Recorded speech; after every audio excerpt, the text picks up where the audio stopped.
In celebration of NASCAR's 50th anniversary, CBS Sports coverage of the NAPA Auto Parts 300 is sponsored by the 6,200 NAPA Auto Parts stores nationwide. Ford, makers of vehicles that are built to last. And by Goodyear, innovators of run-flat technology.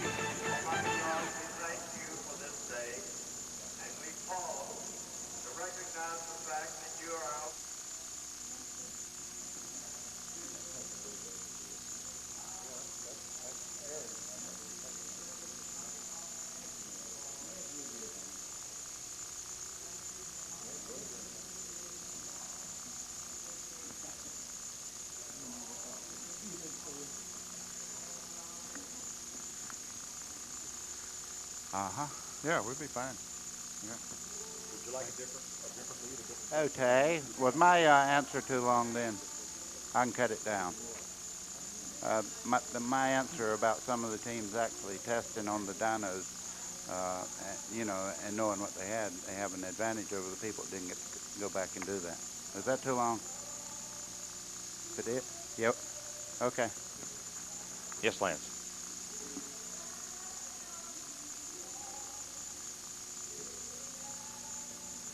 Okay, you will tell me when NASCAR is ready for me to introduce Bud.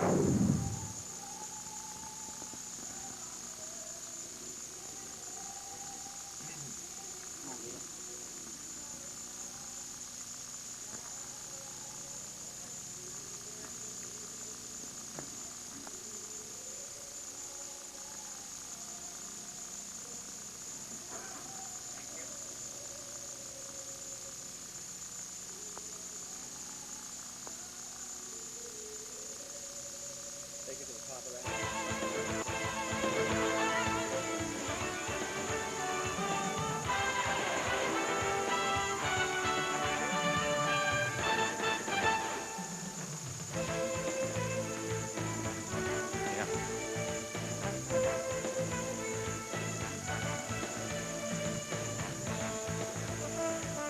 That's a little fast for me, Lance. Thank you.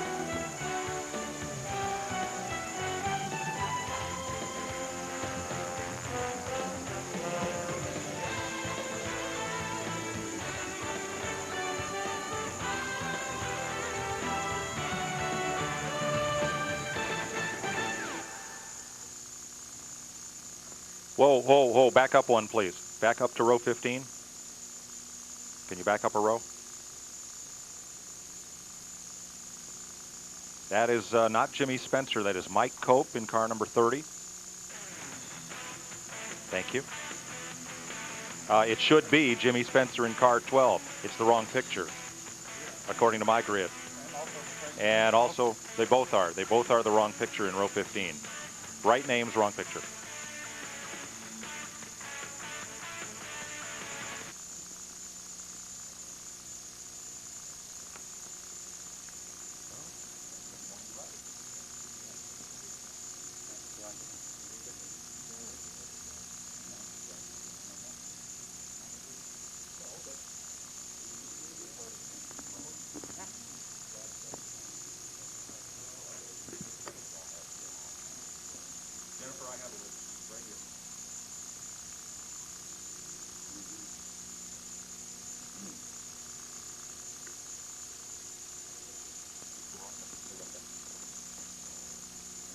Do we have time to see the rest of that, Lance? Okay. Okay.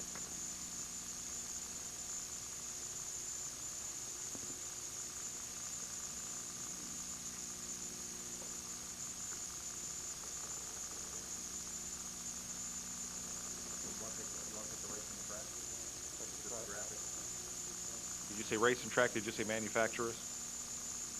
Okay. You're a manufacturer. Okay.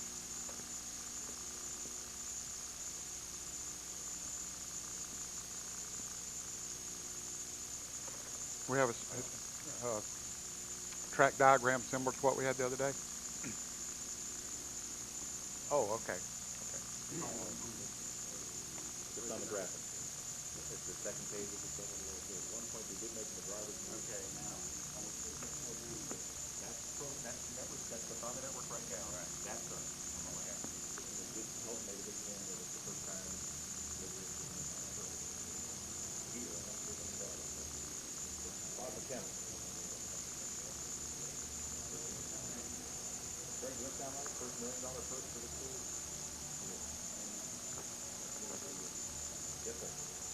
Yes, sir.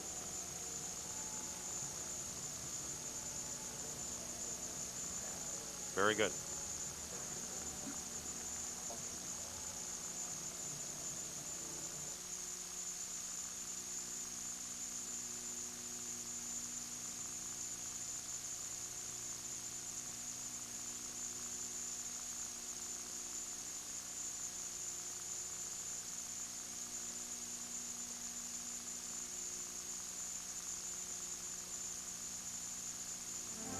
Race fans can be early starters.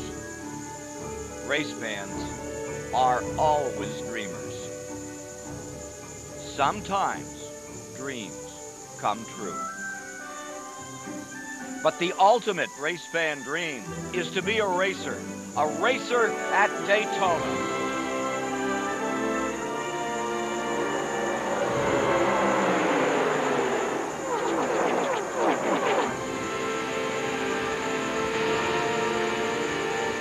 On this, their most important weekend of the season, they dream to be in the winner's circle, to have been the fastest on the track, to be the champion.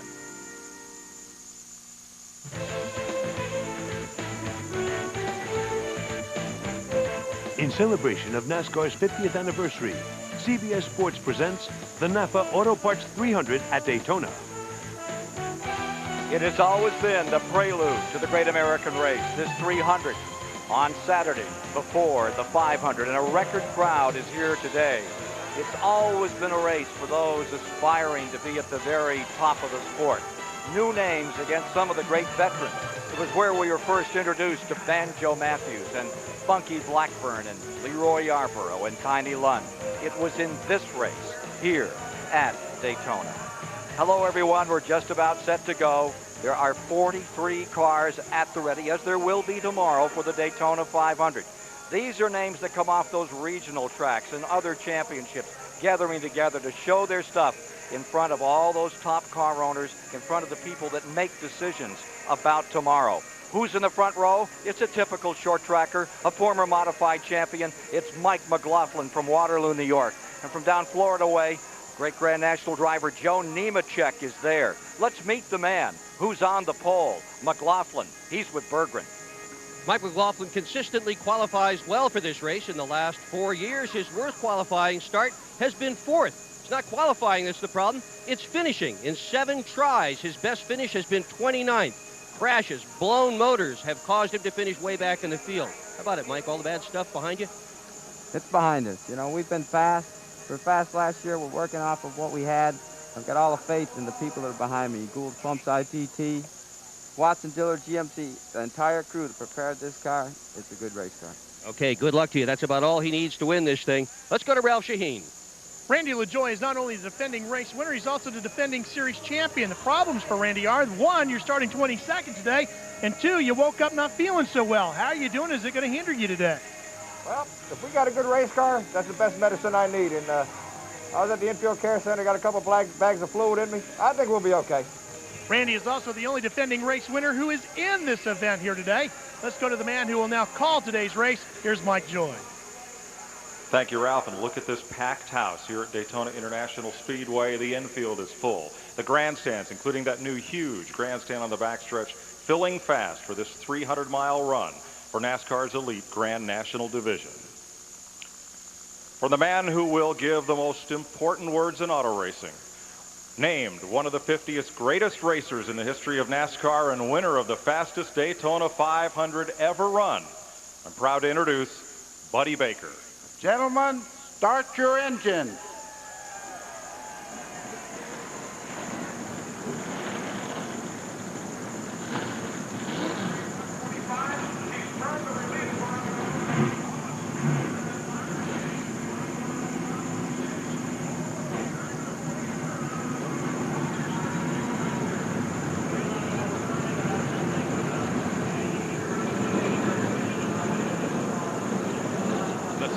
Starts here at Daytona. It's a long and arduous season, and it starts with its biggest event.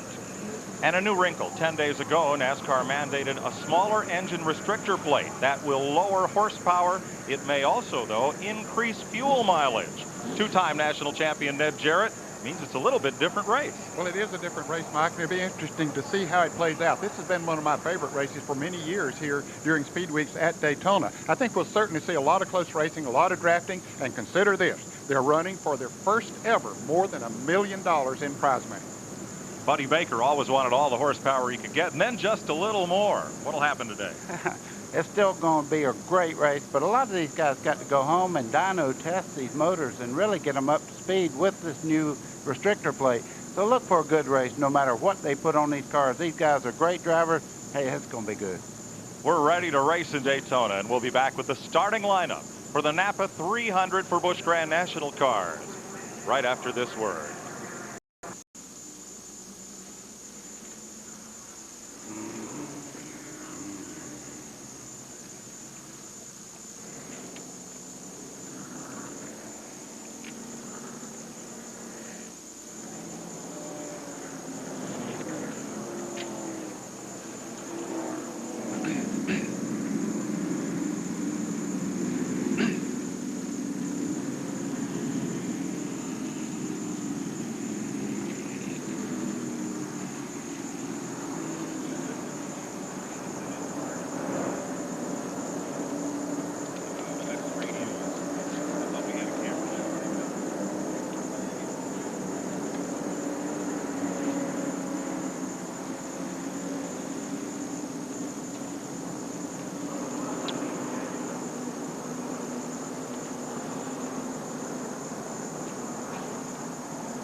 They're on the pace lap here at Daytona. Mike McLaughlin and Joe Nemechek, front row Joe.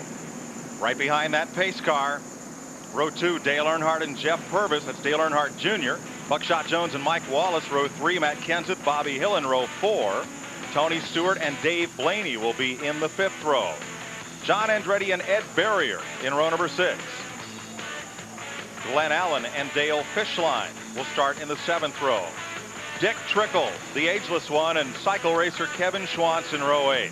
Youngster Matt Hutter and Hermie Sadler in the 9th row. Mike Cope out of the All-Pro Series and Jeff Pro in row 10. Row 11, Joe Bessie from Maine and defending champion Randy LaJoie. Row 12, Mike Dillon with Winston Cup star Jeff Burton. In the 13th row, Elliott Sadler with perennial Busch Series favorite Mark Martin. Michael Walter bankers the 14th row with newcomer Mark Crow. Tracy Leslie and Winston Cupper Jimmy Spencer in the 15th row. Shane Hall and veteran Phil Parsons in row 16. The rookie from Maine, Andy Santerre, with Stanton Barrett in the 17th row. Modified champion and Busch rookie Rick Fuller in the 18th row with Robert Presley. Elton Sawyer and Tim Fedua there in row 19. Jason Keller with Mark Green in the 20th row. USAC Stevie Reeves with Brad Loney from Iowa and two-time Busch Series champ Larry Pearson in row 22 taking the champion's provisional starter. Of course, they're racing on a 2.5-mile track here. They go for 300 miles, 120 laps. Fuel wind is somewhere 50 to 60 laps. Purse over $1 million. Darrell Waltrip set the record back in 1978. First time these cars have run for a one-day purse of over $1 million. A fact the drivers were reminded of in the drivers meeting this morning as we get ready to race at Daytona. It is a 2.5-mile tri-oval. The banking is 31 degrees in the turns, 18 degrees in the tri-oval by the start-finish line.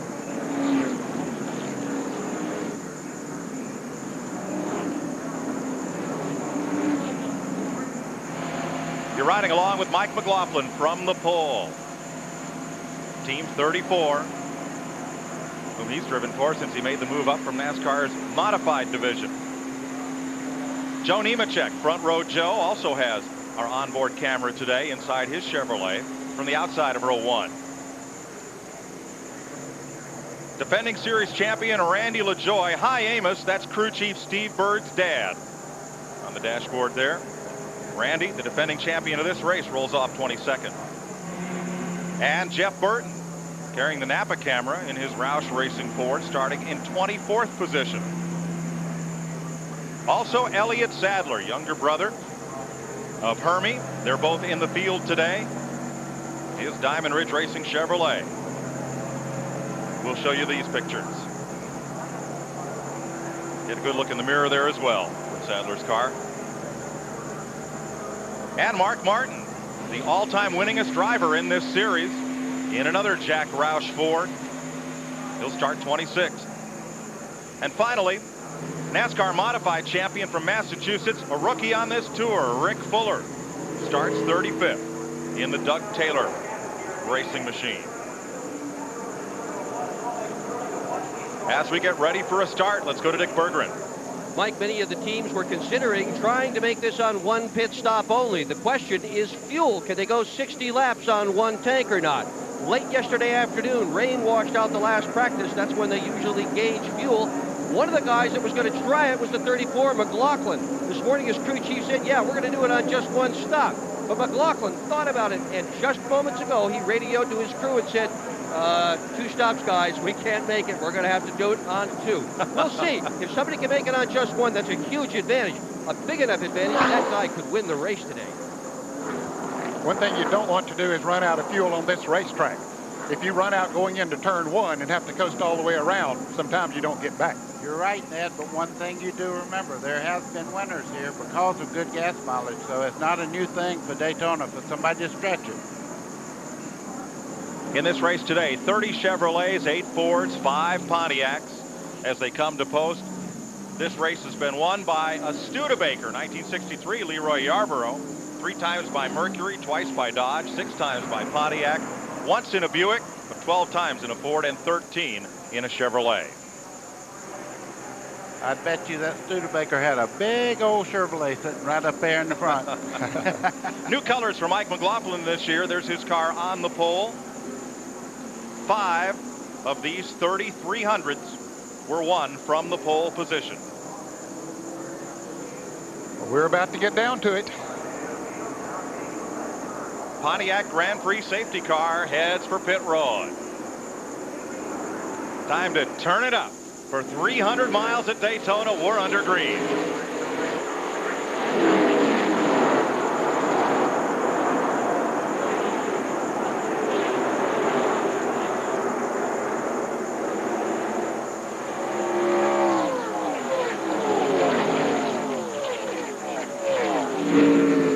No sound like that, Ned. No sound like that when they fire them up and all cars roar into the first turn. Look at the jump that Mike McLaughlin has. 2 cars out front of the field. It don't take them long to get 3 wide down the back straightaway. They got trouble already. Pro turns around. Is that Glenn Allen that's gone for 2 spins? And about half a dozen cars are going to be involved. That was the black Chevrolet of Glenn Allen. Look at Joe Bessie's number 6 there. It's up on top of another car as they slide down off the bank. For the 6th time, this race has seen a massive crash in its very first lap. There's number 80, Mark Crow, pulling away. Joe Bessie all tied up with another car. Glenn Allen pulls away. So disappointing to not even get back to the start-finish line on the first lap. You worked hard all winter to make this 300-mile race, and then to have this happen on the very first lap. Disappointing. That's Mark Crow, I believe, who just stepped out of his car, talking with Joe Bessie. Andy Santerre will pit, so will Elliott Sadler and Elton Sawyer, and there's Sadler coming in. Now Bessie climbs out. He's okay. You could see Sadler's car had the flaps up on the roof. He had apparently been around backwards That keeps the car pressed down on the racetrack. That's an aerodynamic foil that they have on the roof there to keep these cars down when they turn around. Now, Mark Crow comes on to pit road. That was his brother Jeff Crow who climbed out there next to the Bessie car. So both of the Crow brothers, unfortunately, involved in the accident. There's Mark Crow's number 80 with a lot of damage. Just in front of him, Andy Santerre is in. Jeff Burton has come to pit road. That's the car at the top of your screen. That 66 is third in line there, Elliott Sadler. He had to be one of the favorites coming into this race. He sat on the pole for this event a year ago. Jeff Burton pulls away. Mike Cope, the All-Pro two-time champion. Looking for a great debut today. That's Bessie on the left. And that's Jeff Crow in the black suit. So we'll take a look and see what happened. They were beginning to get bunched up as they were heading into turn 3. Looks like Randy LaJoie may have gotten into the back of 56 Jeff Crow. Yeah. And there goes Glenn Allen spinning. Glenn Allen almost turned over there. You see Jeff Burton going on the outside there, just skirting by. Mark Martin shoots by in the 60 there in the middle. And after that, it's just a chain reaction. You really can't see very well, and it's hard to avoid the cars in front of you, just like on the interstate or anywhere else. When they start hitting, things happen like that. Heading into turn 3.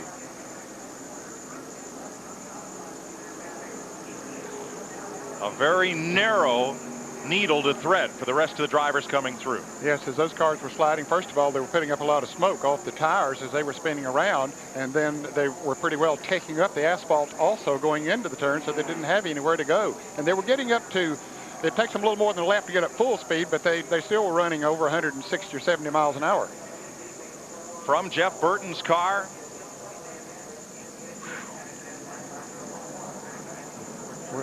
that looked pretty wild. Caution on the very first lap of the Napa Auto Parts 300 here at Daytona. They'll clean it up and we'll be right back.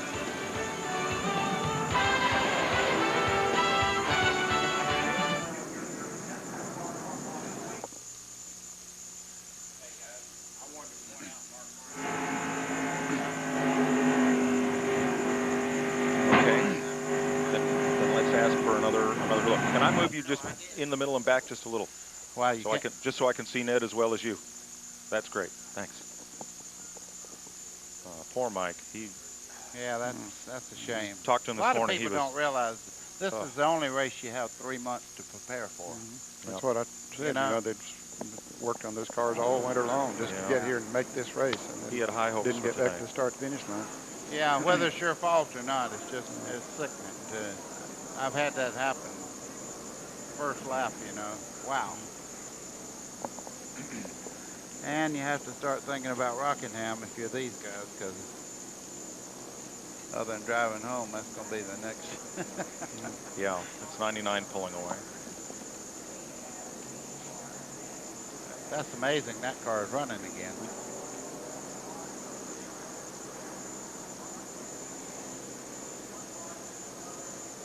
I think when all three of us get in on that analysis, it works better, don't you?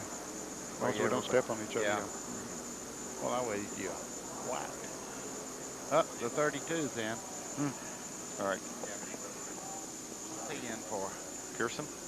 Yeah, what's the end for then? Gas and gas. Gas. Yep.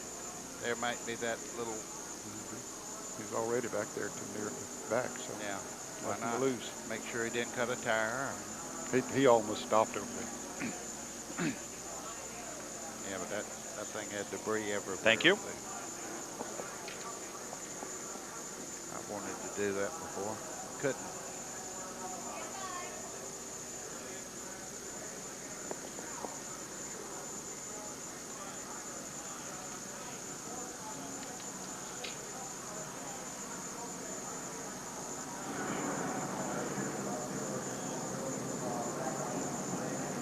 Welcome back to Daytona. Cars damaged in this melee continue to make pit stops as cleanup continues at turn 3.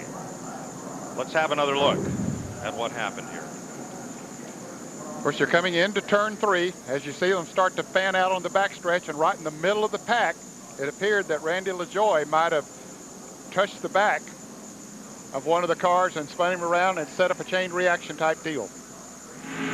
Joe Nemechek rides along under caution. Mike McLaughlin just ahead, the race leader. The car that LaJoie got into was number 56, Jeff Crow. Now, there was damage on the nose of Jeff Burton's car, a piece of tape applied there to number 9. Burton may have bumped LaJoie before LaJoie got into Crow. And there is Jeff Crow's machine headed for the garage. Ralph Shaheen.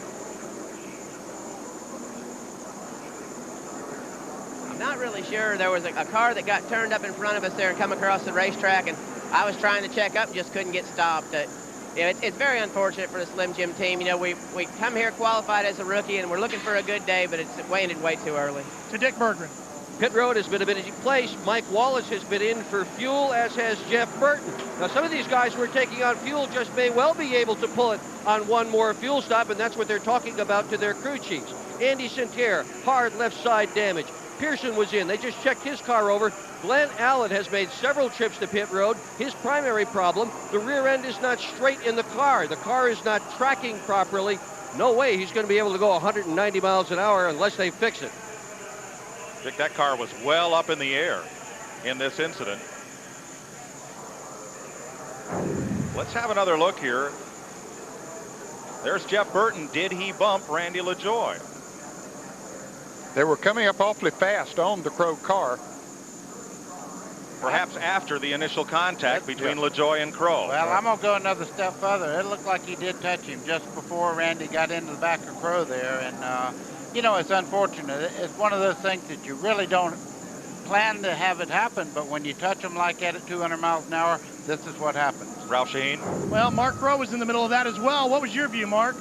Well, I didn't really have too much of a view at all. I was just riding around, giving the guy in front of me quite a bit of room, giving the guy behind me and beside me quite a bit of room, and just unfortunately, I just saw some smoke, and when you see a little bit of smoke, you know there's big trouble ahead, so it's just unfortunate, just real close racing right there at the beginning, but we'll get it back out. We'll try and make some points. To Mike Joy. Gentlemen, what may well have happened here is rather than LaJoie running into the back of another car, there may have been some action up front that caused Crow to lift and to check up, and the field accordion together. Ken Squire? Yeah, that was just the thought that I had, that what you saw there was that Crow had to check up for something in front of him, because it looked like LaJoie lifted a little, and then right behind him, you saw that number 9 car of Jeff Burton trying to check up. It was too late.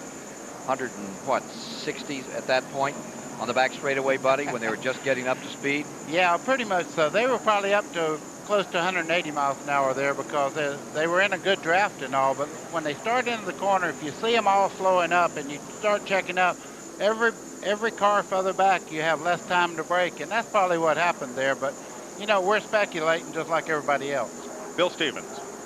Joe Bessie, things got ugly real early. What happened? Just, I don't know who it was. There was a car up in the wall early and thought it was going to stay up there, which I think that car would have stayed up there long enough for me to get through. And then somebody got crossed up in front of me, and next thing I know, the car was headed to the moon.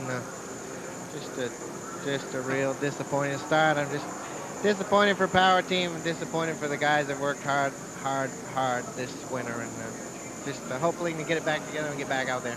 Over before it starts. Dick Berggren? Well, Jeff Burton has just left pit area here. He has been working, or his crew has been working on the nose of that car, which is well pushed in. A 2-time winner last year, came with a brand new car. Looks like a refugee from a junkyard already. Mike? The biggest crash in NASCAR history occurred in this event in 1960. 37 cars piled up coming out of turn 4, including Ralph Earnhardt, Johnny Roberts, Joe Lee Johnson, Steady Eddie Flemke, and Larry Frank. You're with Randy LaJoie.